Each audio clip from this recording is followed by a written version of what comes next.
Theatres ఏముంది అది చెప్పలేము బ్రో. ఎందుకంటే ఇప్పుడు నా ఒక్కరి చేతిలో లేదు కదా. జస్ట్ నాకైతే మనకు బాగానే ఉంది. బయటకు వచ్చిన తర్వాత మంచి సాటిస్ఫాక్షన్ వచ్చింది ఫీల్ ఉంది అనమాట. అందరికీ నా అంత ఎక్కుతుందో నాకంటే తక్కువ ఎక్కుతుందో అది చెప్పలేము కదా.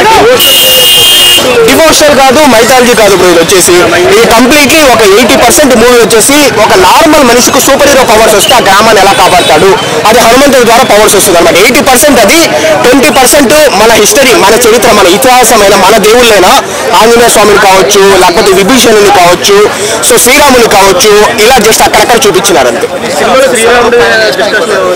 శ్రీరాముడు డిస్కషన్ ఏం లేదు, జస్ట్ ఒక షార్ట్ అనమాట. కాకపోతే హనుమంతుని మాత్రం నిజంగా చిరంజీవి గారు అట్లా ఏమి పెట్టకుండా ఒక నిజం హనుమంతుని లాగానే చూపించినారు అనమాట. లేదు లేదు లేదు లేదు ప్రాబ్లం ఆయన కళ్ళే మనం యూటిలైజ్ చేసుకుంటే రవితేజ గారు ఆబ్వియస్లీ కోతికి వాయిస్ ఇచ్చేది ఆయన కాబట్టి చెప్పలేదు. ఇప్పుడు ఆంజనేయ స్వామిని ఈ మూవీలో అయితే చిరంజీవి గారిని చూపించలేదు. సో ఇంకా పార్ట్ 2లో చెప్పలేము. అది జస్ట్ డైరెక్టర్ చేతిలో ఉంటుంది. అది రవితేజ గారు వాయిస్ బాగా ప్లస్ అయింది. కోతికి వాయిస్ ఇచ్చినారనమాట, బాగా ప్లస్ అయింది. అండ్ ఆ కోతికి కూడా మంచి క్యారెక్టర్ అనమాట.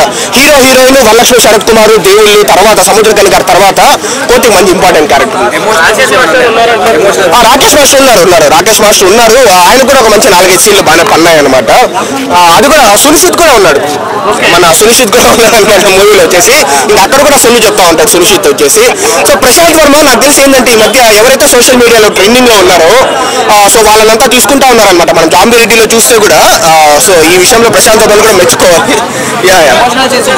ఉంది బ్రో. అంటే మూవీ ఏంటంటే మనకు రోలర్ కోస్టర్ ఇట్లాగా మిక్సర్ అనమాట. మొత్తం మనకి ఎమోషన్ ఉంటుంది, డ్రామా ఉంటుంది, బ్రదర్ అండ్ సిస్టర్ సెంటిమెంట్ ఉంటుంది, ఇంకో పక్క దేవుడి భక్తి ఉంటుంది, ఇంకో పక్క సూపర్ హీరో ఫైట్స్ ఉంటుంది. ఓవరాల్ కాంబినేషన్ ఆఫ్ అన్ని అనమాట. సో అలా ఉంటుంది. సో అలా అనమాట. ఉందండి సంక్రాంతి బరిలో ఒక దేవుడి సినిమాతో స్టార్ట్ చేశారు. అంత విజయం ఇండస్ట్రీకి నిజమే. ఇట్టా పట్ట తర్వాత సంగతి. ఒక దేవుడి సినిమాతో స్టార్ట్ చేశారు. ఈ సినిమాకి థియేటర్లు ఎవరని చెప్పి చాలా పుకార్లు వచ్చినాయి. దేవుడి సినిమాని ఎవరు ఆపగలరండి?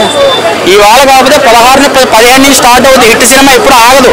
ఒక మంచి కాన్సెప్ట్, ఒక మంచి కథ, ఒక మంచి ఎలివేషన్ షాట్లు ఉన్న సినిమా అయితే ఎందుకు ఆగదు. హైప్ బాగున్న సినిమాలు పండగొచ్చి చాలా మంది అయిపోయాయి. ఒకప్పుడు 150 సినిమా బాలకృష్ణ గారి సినిమా తర్వాత శతమానం భవతి సినిమా వచ్చింది. అది ఎలా ఎక్కేసింది. ఇప్పుడు సినిమా థియేటర్లు వేసినా చూస్తారు అలాంటి సినిమా. సో మంచి కథ ఉంటే ఎవరు ఆపలేరు. ఈ సినిమా విషయానికి వస్తే జామిరెడ్డి తర్వాత వీళ్ళ కాంబినేషన్ మళ్ళీ సూపర్ హిట్ అని ప్రూవ్ చేసుకున్నారు. చాలా బ్రహ్మాండమైన అసలు చాలా సూపర్ అసలు సినిమా అయితే. హీరో చూడడానికి ఒక కుర్రోళ్ళ ఉన్న బయట స్క్రీన్ మీద మాత్రం చాలా ఆంజనేయ స్వామిలాగా కనిపించాడండి. అసలు కథ ఇంపార్టెంట్. ఫస్ట్ ఒక 10 నిమిషాల్లో కొంచెం అటు ఇటుగా ఉన్నా అక్కడి నుంచి సినిమా కథ అందుకుంటుంది. అలాగే దీనికి పూర్తి న్యాయం చేసిన మా శ్రీను, మా జబర్దస్త్ గెటప్ శ్రీని గారు అయితే మాత్రం క్యారెక్టర్ అదిరిపోయింది. అండ్ సముద్ర గారి క్యారెక్టర్ అయితే మాత్రం సినిమా నుంచి వచ్చి రాగానే అర్థమైపోతుంది మీకు ఆయన క్యారెక్టర్ ఏంటనేది.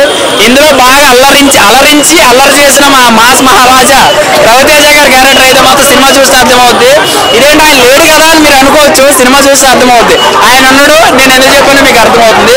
సో విఎఫ్ఎక్స్ మనం రాజమౌళి గారి తర్వాత ఇంకా అంత కొట్టేవాళ్ళు ఎవరు లేరేమో అనుకున్న టైంలో అసలు విఎఫ్ఎక్స్ మనోడు మామూలుగా అవ్వలేదు. అసలు ప్రతి సీను వేరే ప్రపంచం చూపించేశాడు. అసలు గ్రాఫిక్ అనేది ఎవరికి తెలియదు చెప్పాలంటే. విఎఫ్ఎక్స్ చేసేవాళ్ళు కూడా ఈ సినిమా చూస్తే అర్థమైపోతుంది ఇంత బ్రహ్మాండంగా చేయొచ్చని. సో ఇందులో పూర్తిగా న్యాయం చేసిన డిఓపి అండి. చాలా బాగా కళగా తీసాడు ప్రతి ఫ్రేము. అలాగే అక్క తమ్ముడు సెంటిమెంట్ కానీ అసలు ఈ హనుమాన్ అనే క్యారెక్టర్ ఎందుకు వచ్చింది ఏంటనేది మీకు అర్థమైపోతుంది. ఈ సినిమా ఎండలోనే పనికొస్తాడు మా ఆంజనేయ స్వామి. ఎండ అంటే ఇంకా పవర్ ఎక్కువైపోతుంది. మామూలుగా ఉంటే మామూలుగా ఉంటాడు ఆంజనేయ స్వామి.